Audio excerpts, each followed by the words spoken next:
Welcome back. But صاحب میں آپ کی طرف آنا چاہتا ہوں کہ تحریک انصاف جب کوئی موومنٹ کی بات کرتی ہے یا کسی احتجاج کی بات کرتی ہے تو حکومت کی طرف سے کوئی مذاکرات کا، کوئی انگیجمنٹ کا، باقی چیزیں آتی ہیں۔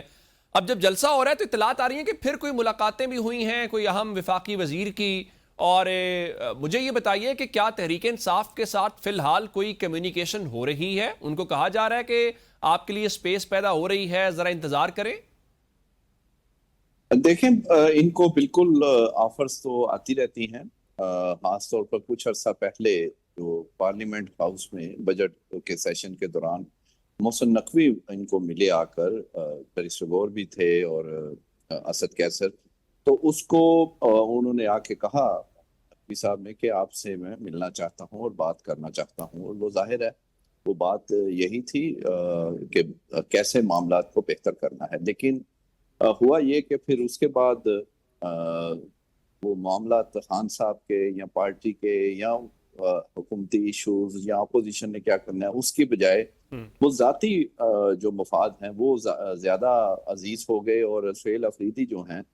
وہ ان کو سب سے پہلے وہ ملے، اور کسی کو پتہ نہیں، اور خفیہ ملاقاتیں وہ پہلے بھی کرتے ہیں، تو انہوں نے جا کر کچھ اور معاملات تھے پرسنل، اس میں صرف ان کے نہیں تھے، کچھ اور بھی جو قریبی لوگ ہیں خان صاحب کے، میں ان کا نام نہیں لینا چاہتا، پھر وہ طوفان کھڑا ہو جاتا ہے، بہرحال تو وہ بھی ان کے کوئی معاملات تھے، کوئی کیسز، کچھ فیصلے آنے اور اس طرح کی چیزیں تھیں۔ تو خان صاحب کے بارے میں ان میں سے کسی نے کوئی ملاقات نہیں کی، اپنے ذاتی معاملات میں کرتے ہیں، لیکن گورنمنٹ یا نقوی صاحب کا بات کریں تو ان کو جب وہ پریشر آتا ہے تو وہ ان سے ضرور بات کرتے ہیں۔ ایون 26 نومبر والا معاملہ ہے، جب علی امین گنڈا پور آئے تھے لے کر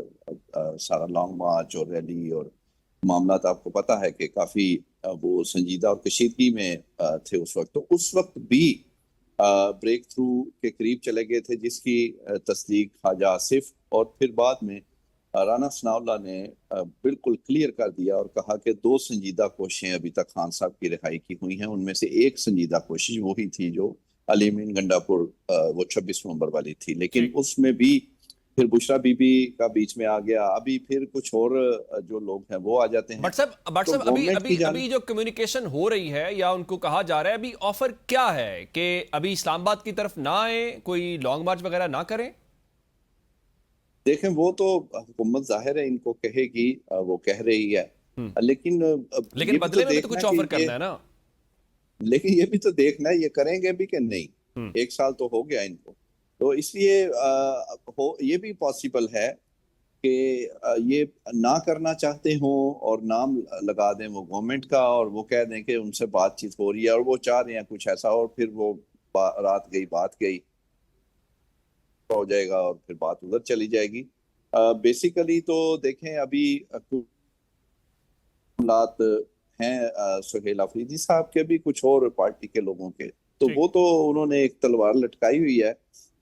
تو اگر وہ ہے یا تو پھر کشتیاں جلائیں، اس کی پرواہ نہ کریں۔ ابھی پی ٹی آئی کو کلیئرٹی کی طرف جانا ہے۔ میں ذرا چوہدری صاحب آپ کی طرف آؤں گا، جو پی ٹی آئی کی پالیسی ہے اس پر تو آپ سوال ظاہر اٹھاتے ہی ہیں اور اٹھا بھی رہے ہیں۔ میں ذرا گورنمنٹ کے حوالے سے آپ سے جاننا یہ چاہتا ہوں کہ ہر گورنمنٹ کا میک اور بریک ایک مومنٹ آتا ہے، خان صاحب کا بھی آیا جب ایک تعیناتی ہونی تھی اور اس کے بعد پھر چیزیں یوں نیچے آئیں کہ بس پتہ ہی نہیں چلا۔ یہ جو موجودہ گورنمنٹ کے حوالے سے محسن نقوی صاحب نے گفتگو کی، پھر مسلم لیگ نون نے کہا نہیں جی میاں صاحب نے روک دیا، کوئی بات نہیں کریں گے، اور پھر گورنمنٹ کے کچھ لوگ کچھ بات کر رہے ہیں، کچھ اور بات کر رہے ہیں۔ اس گورنمنٹ کا بھی میک اور بریک مومنٹ آ گیا ہے، یا آپ سمجھتے ہیں کہ نہیں ایشو سے توجہ ہٹانے کے لیے چھوٹی موٹی لڑائیاں چلتی رہتی ہیں؟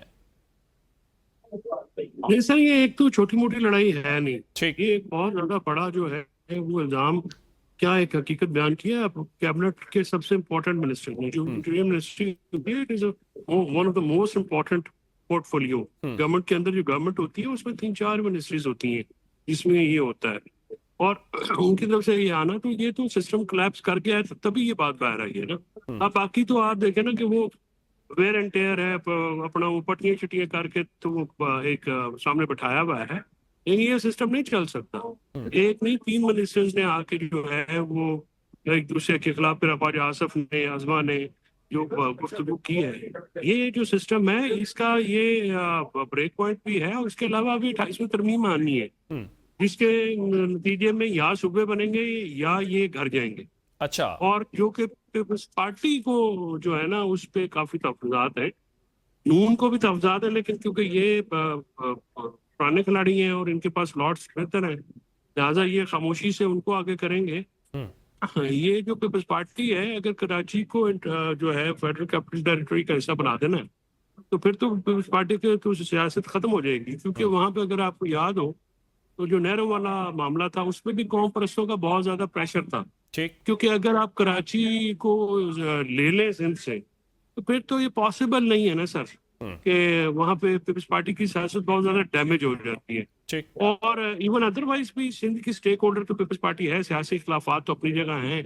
آپ اگر نئے صوبے لوگوں کو اگر آپ عمران خان کے علاوہ کے بغیر آپ کیسے کنسنسس کریٹ کر سکتے ہیں یا کیسے نئے سسٹم کی طرف جا سکتے ہیں؟ یہ لوگوں کا کنسنسس چاہیے ہوتا ہے. یہ تو اپنا ملک کا میک اینڈ بریک ہو جاتا ہے سسٹمز کو انٹروڈیوس کراتے ہوئے. لہٰذا عمران خان صاحب کو بھی شامل کرنا سب سے زیادہ ضروری ہے.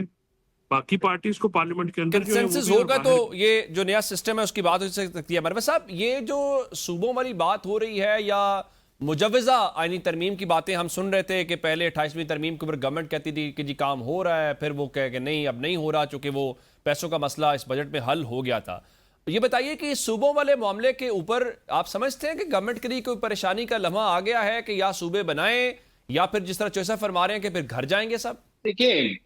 جن ترامیم کی عادت حکومت کو اور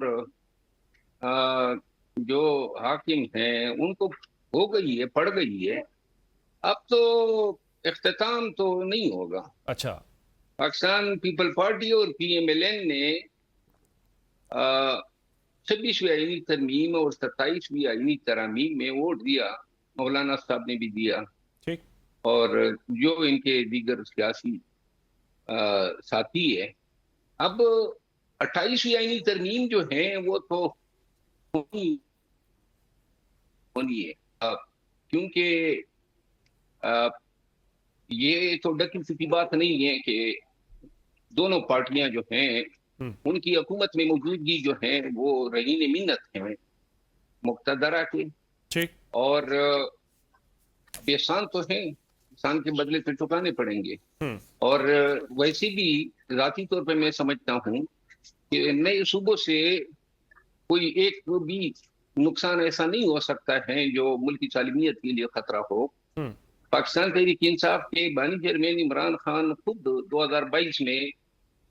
کہتے رہے کہ میں اگر مجھے یہ 2/3 اکثریت حاصل ہو گئی تو میں ہر ڈویژن کو صوبہ بناؤں گا. اور بعد میں اگر یہ معاملات جاتے ہیں صدارتی طرح نظام پہ تو یہ پھر بھی میرا خیال نہیں ہے کہ اس اسمبلی کے دوران کو سسٹم جو ہے اس کا بدلا ہوگا، کیونکہ اگر بالفرض یہ نئے صوبے بن جاتے ہیں تو پھر نئی حلقہ بندیاں ہوں گی اور ہو سکتا ہے کہیں پہ حلقے گھٹائے جائیں، کہیں پہ بڑھائے جائیں گے. تو یہ پارلیمان جو ہے یہ آئینی ترامیم تو کر لے گا، لیکن اس کا جو ایفیکٹ ٹائم ہوگا وہ میرا خیال ہے کہ بعد از الیکشن ہوگا. تو باقی جو ہے حکومت جو ہے وہ تو فی الوقت تو پریشان ہو گئی تھی محسن نقوی صاحب کے بیان سے، لیکن جلد ہی مطلب ہے کہ اپنی اوقات پہ آ گئی. اور یہی صورتحال جو ہے جہاں تک پیپل پارٹی کے تعلق ہے، یہ میرا خیال ہے کہ جو یہ پاور پالیٹکس ہو رہی ہیں پاکستان میں، اب کوئی پارٹی جو پاور پالیٹکس کر رہی ہے اور یا عوام کے پاس جو ہے جانے کا اندیشہ کم ہو یا عوام کے غیظ و غضب کا سامنا کرنے کا جو ہے خوف ہو نہ ہو، کیونکہ اب پاور پالیٹکس ہیں، پاپولر پالیٹکس جو ہیں وہ تو کہیں آپ کہہ رہے ہیں کہ عوام ظاہر ہے اس میں وہ مائنس ہوتے نظر آئے ہیں. مجھے بریک کے لیے کہا جا رہا ہے، بریک سے واپس آتے ہیں تو یہیں سے شروع کرتے ہیں.